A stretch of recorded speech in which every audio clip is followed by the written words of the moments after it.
Happiness is a state of mind. It's just according to the way you look at things. Walt Disney.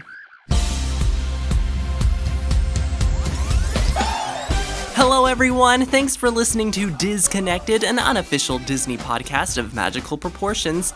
I'm Whit Laxon, your Disney enthusiast host, and coming up... Sadness, what are you doing? The core memories! This is madness! Inside Out. It's Pixar's first feature film release in 2 years, and it's finally the #1 movie at the box office. I'll be sharing my thoughts on the emotional motion picture. But first, it's the House of Mouse news you need to know in this week's Disney Download.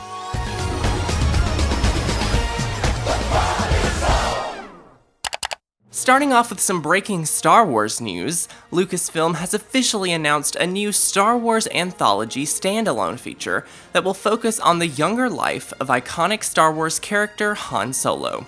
Yes, this is happening.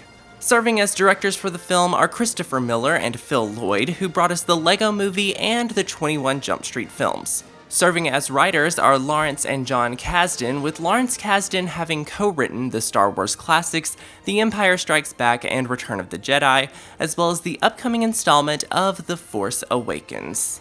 Han Solo's spin-off flick is slated for a May 25, 2018 release, adding it to a growing list of Star Wars projects that are officially headed our way, including episodes 7, 8, 9, and another anthology film titled Rogue One.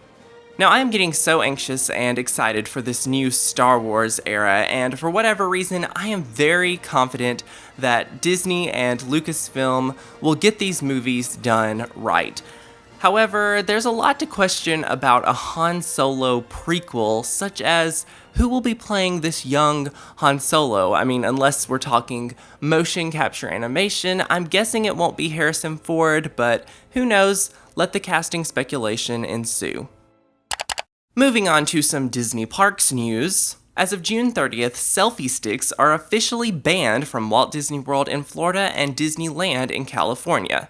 The banning went into effect for Disney parks overseas on July 1st. Of course, Disney's reasoning behind this selfie stick prohibition strictly comes down to safety. Previously, selfie sticks were only banned from being used on rides at Disney parks, but it seems that not all guests were cooperative in complying with this original safety solution. A park-wide policy was announced following an incident at Disney's California Adventure involving an hour-long halt of California Screamin' Roller Coaster after a passenger did indeed pull out a selfie stick. Okay, let me break this down. So I completely understand the desire to take pictures and videos to capture fun memories at Disney, but I also understand that there are height limits and other issues that make selfie sticks totally unsafe to use while riding these rides. And hey, as a bonus now, selfie sticks can no longer be used for filming shows, parades, fireworks, etc., and therefore less viewing is being blocked for those entertainment options. Leave the selfie sticks at home, folks. As for some specific Walt Disney World news, it has been announced that Downtown Disney's interactive video game attraction known as Disney Quest will be closing in 2016 to make way for a new NBA Experience Center. Disney Quest opened in Orlando in 1998 and was originally intended to be a chain project with construction sites located in major U.S. cities. This would have offered the option of a Disney attraction to those in the public who may not have the opportunity to visit a Disney park. However, the expansion project came to an end after a second Disney Quest opened in Chicago, but then closed in 2001. Unfortunately, I've never experienced Disney Quest for myself, and unless I'm back at Walt Disney World before it shuts down next year, I may not ever get the chance to do so. Another closing announced is for the Magic of Disney Animation building at Hollywood Studios. Previously, the production facilities of Walt Disney Animation Orlando were located in this building, where movies like Mulan, Lilo and Stitch, and Brother Bear were created. Currently, the attraction is home to several character greetings and a short film hosted by Mushu on how Disney animated characters are made. Animation-themed exhibits are also located in the building, including the Animation Academy, where guests are taught how to sketch Disney characters step by step by a Disney artist. The Magic of Disney Animation is set to close July 12th, and I, for one, will be extremely sad to see it go. Seriously, what is going on with my favorite park, Hollywood Studios? At this point, I think we Disney fans deserve some answers, which I'm expecting we will get next month at the D23 Expo. Fingers crossed. And now let's talk about the Disney-related happenings that are currently trending online. So with the 4th of July holiday comes fireworks, and while nobody does fireworks like Disney parks, it was lightning lighting up the sky above Magic Kingdom's Cinderella Castle last week that blew up social media. Breathtaking images and videos of the stormy scene quickly popped up on timelines, but if you missed seeing it on your newsfeed, it's definitely still a sight worth checking out. Also over the holiday, Britney Spears spent some time at Disneyland with her 2 sons and posted what became a viral picture on Instagram of the 3 together recreating the cover photo of her album Oops, I Did It Again from the year 2000. The family picture includes the Princess of Pop peeking through a beaded curtain at the park, with her sons doing the same standing beside their mom. Just picture perfect. And finally, Captain Jack Sparrow is trending. A video has been circulating on social media featuring Johnny Depp in character as Jack Sparrow, visiting with kid patients and their families at a children's hospital in Australia. In the heartwarming video, Captain Jack interacts with the children and questions modern technology when taking part in what else but a selfie. Fellow Pirates actor Stephen Graham was also along for the occasion, and even though both actors are staying busy in Australia filming Pirates of the Caribbean Dead Men Tell No Tales, it's really awesome to see that they took the time to do something so special. And with all that being said, Disney download complete. I'm Joy. This is sadness. That's anger. What? This is disgust. And that's fear.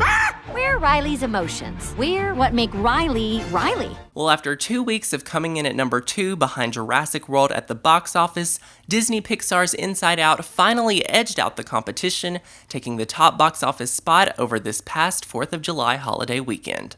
The animated movie presents the idea that a group of emotions living inside our minds help to control one's actions, memories, and of course, feelings. The mind of an 11-year-old girl named Riley is the focus of the film, as her emotions of joy, Amy Poehler, sadness, Phyllis Smith, fear, Bill Hader, disgust, Mindy Kaling, and anger, Lewis Black, struggle to work through a challenging transition in Riley's life when her family relocates. True to Pixar's formula, Inside Out is indeed an emotional movie that tugs at your heartstrings and delivers humor that's smart and sophisticated, creativity that's imaginative and original, and computer animation that is simply unparalleled in cinema.